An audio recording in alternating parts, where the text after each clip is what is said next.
welcome to Mountain Patriot Homestead. The snow is out on the ground, and what better time to think about spring than right now, because there is a lot of planning that goes in to planting a garden. It's not just sticking a seed in the ground and going on.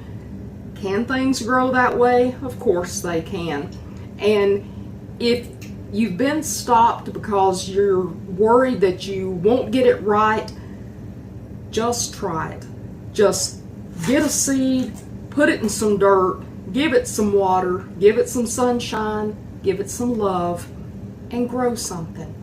Now, what you see in front of you is years of seed collecting and way too much time spent in front of seed catalogs, but I do enjoy my gardening.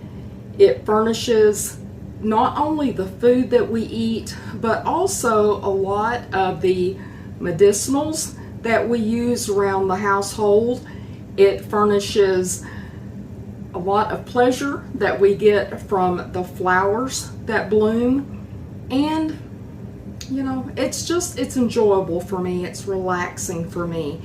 So looking at all this, don't get overwhelmed thinking you've got to have, you know, thousands of seeds and things. No, because what you see here is many years of collecting seeds from things that I've grown, from things that have been given to me, things that I've ordered. So just start. If it's nothing but one tomato plant, one pepper plant, a zinnia, whatever it is, just start with one plant and let it go from there. But today is one of my favorite times of the year other than this, and this is the time when I retire last year's almanac and replace it with the New Year's Old Farmer's Almanac. I've got other videos where I talk about the Farmer's Almanac, about the history of why I'm so interested in the Almanac, and if you'll look down in the playlist, you will see that I have put out a few videos, nothing really in-depth. I did put out one more in-depth of how to use the almanac as far as planting, but the best way to learn to use it is buy one and read it and just utilize some of the things that are in it. Now, again, don't get overwhelmed by all the information that is in here, because there is a lot. This year's edition of the Old Farmer's Almanac is the 233rd one. So 233 years the Old Farmer's Almanac has been coming out, and farmers have been using it for that long. Now, my daddy swore by it. He used it. He always planted beautiful gardens, and I can't ever say that my gardens are ever going to be as prolific as his were, but I do try. And I'm just going to put it out there. I don't sell the Old Farmer's Almanac. They don't even know who I am, so it's not like I'm getting a kickback for telling you about it. There's other almanacs out there. Just pick one that you want to use, that is understandable to you, and then just use some of the techniques in it. One of my favorite parts in here, and in this one, this particular one on page 230, I can't show you the pages because I don't want to violate any copyright laws, but it's called Planting by the Moon's Phases. And this is what I use, because this is what Daddy used to know when the best time for planting in my area is. Now, they break it down. I know sometimes the zone maps are a little difficult to follow, but in this Planting by the Moon Phases in this almanac, it shows clear areas. It's not talking about zones, it's actually just talking about areas. Now, the part in mine that it shows where we live shows me to be in an Area 1, which also covers all the way down to deep Texas, South Florida. Well, I know my weather is not subtropical. And so you've got to be mindful of what your climate is more acclimated to, or not acclimated, what your climate resembles more than others. And when I look at this, I know that our weather is a little more similar to places a little north of us, and so I will actually use Area 2 for our location because I know our rainfall, our temperatures fall more into the Area 2 than into the Area 1. So just be mindful of what your weather is in your area, what your climate is, and then just apply it to this. And then it's as simple as following on here.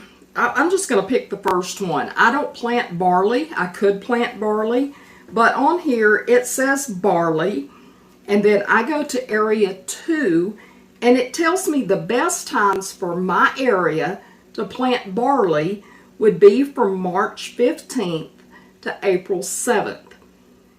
That's the time for frost dates would be the best time to plant it.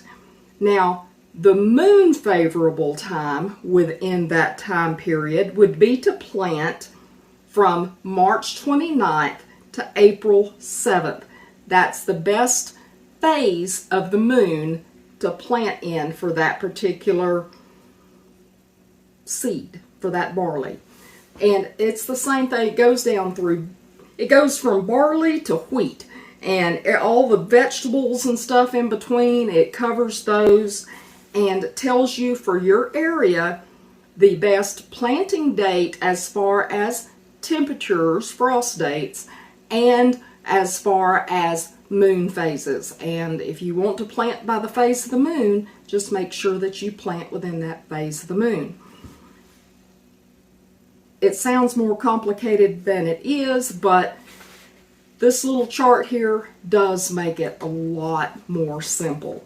So this book is, I get excited when it comes out. Surely you can't tell, but I guess the reason I love this so much is it has, not only does it tell me when to plant seeds and the best times and even harvest dates and all of that, even when to get your hair cut, the best days to get haircuts. Besides all of that, it goes into so many cool articles. And just, here's one about fish. Let me just flip through here. Again, I can't read it to you because I don't want to violate any of their copyright stuff. They have contest winners from last year's recipe contest.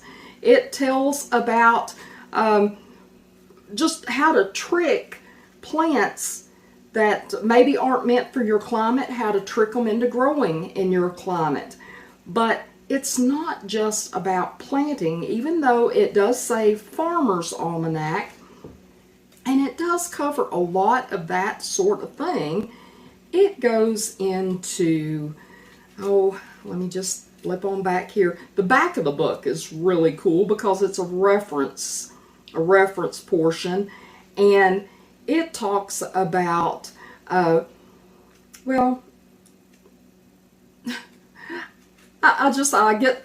get a little overwhelmed because it's got so much. It's even got sign language in here, how to do very basic sign language, practical uses for household ingredients, how to use common ingredients around your home.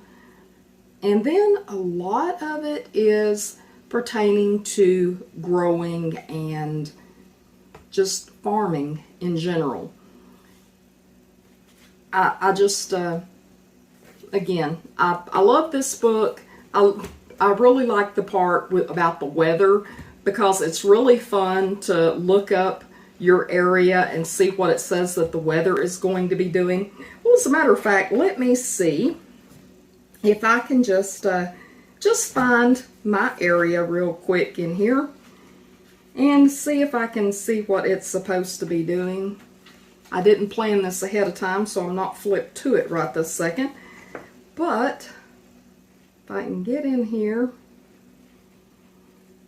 Oh, here we go. Here we go. I'm getting closer. Bear with me. Bear with me. I am. Always, like I said, I bump it up just a shade north of me because that's what our weather is most like.